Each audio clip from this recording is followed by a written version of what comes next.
комбинация Станислав Ангелов тръгва. Мартин Петров всъщност това има възможност да шутира. Удар на Мартин Петров и това е гол! 1-0 за България!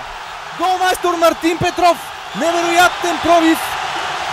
В 11-та минута България побежда срещу Холандия с 1-0.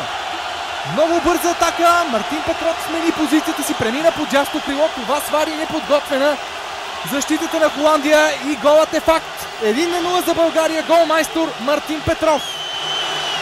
Това е и отговорът на въпросът защо играе Христо Йолов. Явно холандците, очаквайки да спират само чрез Халид Буларус действията на Мартин Петров, не успяха да разберат кога двамата, Йолов и Марто, смениха своите позиции. Ето тук Йолов чакаше отзад, за да получи топката. Това очакваше и оранжевата защита, а Мартин я промуши между слисания, иначе много опитен, врял и кипял в футбола Едвин Ван дер Сар. По-добро начало на този лош терен не може да очакваме за българският национален отбор.